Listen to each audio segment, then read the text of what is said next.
Hey everyone, this is Car Guru here with the public service announcement. This video is for your education.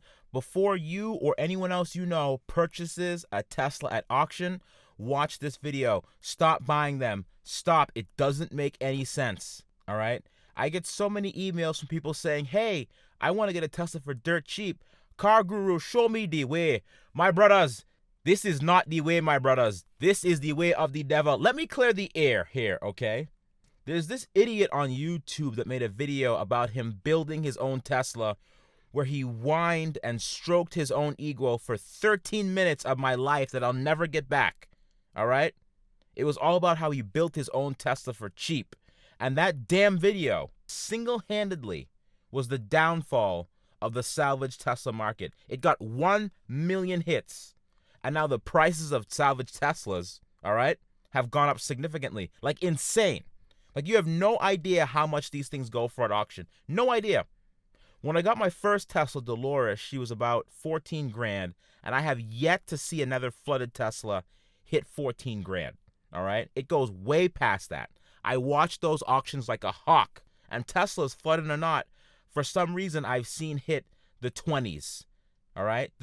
Mid to upper 20s. This flooded S40 that I'm showing you right here is at 23 grand. A flooded S40 is at 23 grand, and there's 2 days left. And I'm going to tell you guys what this car went for at the end of the video, but you could get a normal non-flooded S40 in the 30s, all right? This flooded S85 went for 22 grand to someone in the Ukraine. My friend, what are you doing, my friend, all right?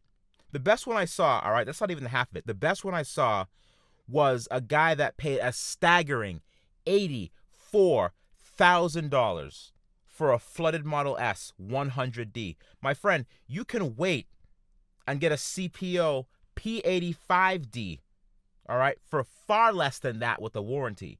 You get those in the 70s now. You could have saved yourself 15 grand. And by the way the flooded Tesla inventory is dwindling, watch. You know what's funny? Watch. Now that I said that, I bet you the prices are going to start going up on the remaining cars significantly. Now, I went on the auction site, okay? I went on IAI and Copart and to search for flooded Teslas, and they aren't as plentiful as they used to be before. So the flooded inventory from the Texas flood is starting to clear out.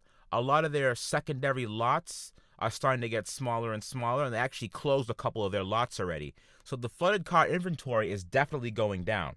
And it's funny, if you look at Copart and IAI, they only have those stupid brown ones left. You know that brown color that no one wanted from Tesla? You know what I'm talking about? It was so ugly, even Tesla was like, you know what, Jesus, what were we thinking? So even they stopped making it, right? I think it was titanium silver, aka it was just pretty much tan. All right, it's really tan. That's their actual color. Now, I'm going to play devil's advocate. This video is going to be all about the dark side about salvage Tesla, especially flooded Tesla ownership. And I'm going to make a video the following week about the light side of Teslas, all right? So you got to listen to this one first. Also, people email me, hey, Car Guru, I can do this, no problem, man. Hey, no problem, man. I'm an engineer, man. Really? You're an engineer? What kind of engineer are you? There's 100 different types of engineers, all right? You could be a sex robot engineer for all I know. How is that going to help you in any way? I am personally not an engineer in any way, shape, or form, and I manage it. So being an engineer doesn't matter. You have to have an insanely high pain tolerance for this stuff and be sick and twisted like myself. Now, the other thing I get too is, hey, well, Car Guru, I've repaired several salvage Teslas. Oh, really? What kind of damage were they? Well, I repaired a fender and a door. You know what that is? That's called Bush League. Now, here's the 3 top things you have to consider before you buy a flooded Tesla. And this could apply to regular salvage Teslas as well. Number 1, money. Where are you going to get between 18 to 40 grand just to get your feet wet? Just to get your feet wet. That depends on how bad the car is. You could have to double that number for your secondary parts car as well. And don't forget to tack on cash for shipping. My last few cars have costed nothing less than $900 each to get the car shipped. And that driver needs cash on delivery, so get ready to cough that money up. Number 2, how are you going to bid?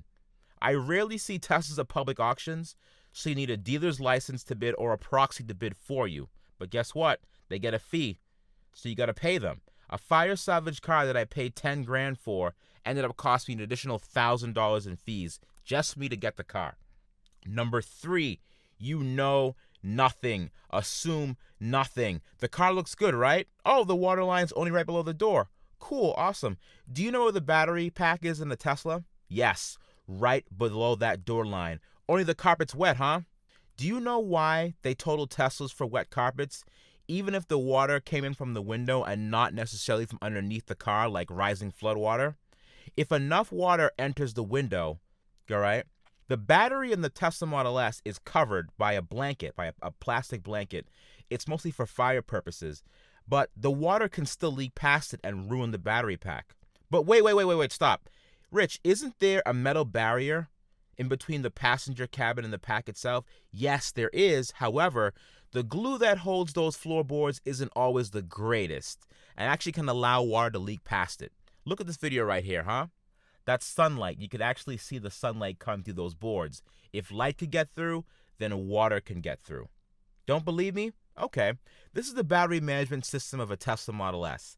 This cabling that goes to it, yeah, it's all moldy. It looks like water got in there. What gives? I thought the pack was sealed.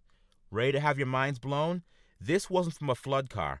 Water got in here over time through these connectors right here. And this is what happened. If you buy a flooded car, you have a 50-50 shot of water being in the pack.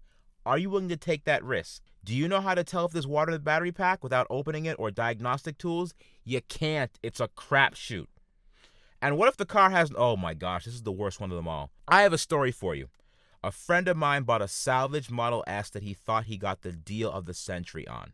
It was a great deal at the time, right? But listen to this, guys. My friends, he got the car, the screen turned on, and actually read battery voltage, and the car even had the key.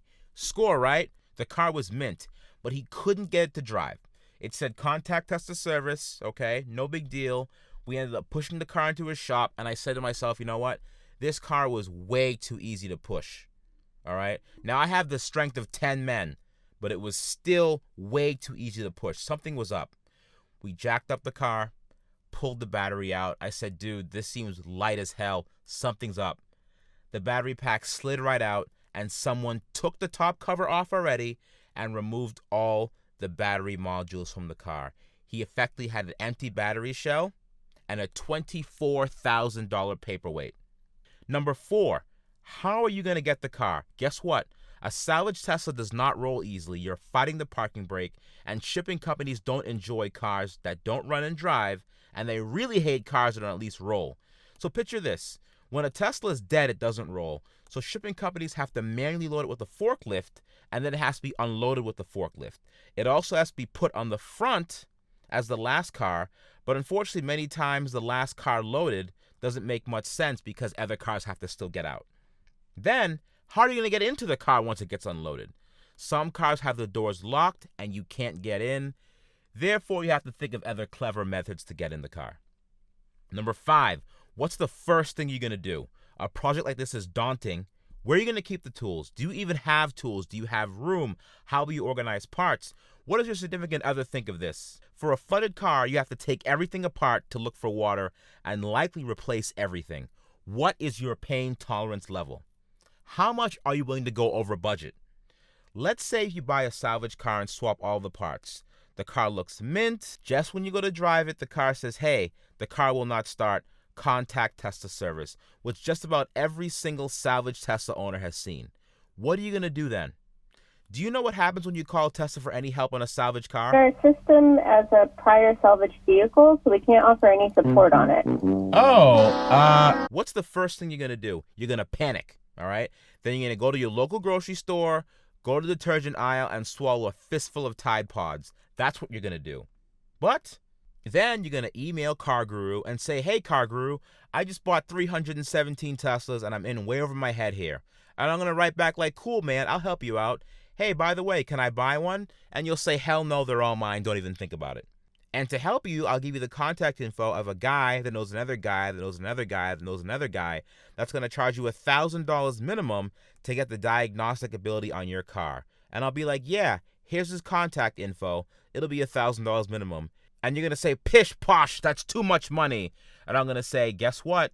These cars are very, very difficult to diagnose without that diagnostic capability. Now, number 8. I am mad as hell, all right? That stupid video came out about that $6,500 Tesla and the prices have gone so high, now I can't even get one. I've effectively become my own competition. The prices are stupid. And what really gets me is that they're rubbing it in my face, too. They'll be like, hey, I watched your video and I decided to buy my own flooded Tesla, so I went ahead and I bought all of them.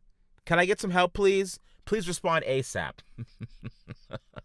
Those are the kind of emails that I get. I'm like, dude, listen to me. I'm trying to buy them too, and I can't compete with these bids. These companies with deep pockets that I can't compete with are just snatching these cars up. I used to buy and sell SRT8 parts from Challengers, Chargers, 300Cs, etc. There's a company called Cleveland Pick-A-Part that buys wrecked muscle cars and sports cars, Corvettes, Cadillacs, etc. They buy them for dirt cheap, they pull the motors out, and they sell them on a pallet as a running drivetrain for thousands more they paid for the entire car. It's the best thing going. I would only be willing to spend about $8,000 on a car or so, but they can afford to buy wrecked cars for 15 to 20 grand, and the running drivetrains they can sell for 30 grand in some cases, but all the other parts are just icing on the cake. That's my competition. They have the tools, the garage space, and they have employees. All I have are my two hands, Texas Ranger and Tiger Uppercut. But back to the Tesla stuff. I completely played myself. The goal was to build another car, and as a result, I got nothing. I'm now competing with bidders in Russia and the Middle East. And let me tell you something about Russian and Middle East bidders. They are legit snatching these cars up. You know why? Because they're building a Tesla Gundam. All right? Or at least Voltron, made of 60 Tesla drive units and 47 battery packs. Look what you've done, America. Look what you've done. I am convinced that someone in the U.S. is telling Russia, buy all of our goddamn salvaged Teslas now. Oh, man. What was I talking about? Anyways, don't buy a flooded salvage Tesla, but if you do, watch all my old videos over and over again, and hopefully it'll convince you not to do it. If you do buy one and realize you can't fix it, sell it to me because I need it. All right? Okay, I'm done complaining. Don't forget to subscribe, and next week I will continue to undermine social order and completely contradict myself and tell you guys why you should rebuild your own Tesla. I'll see you guys next week.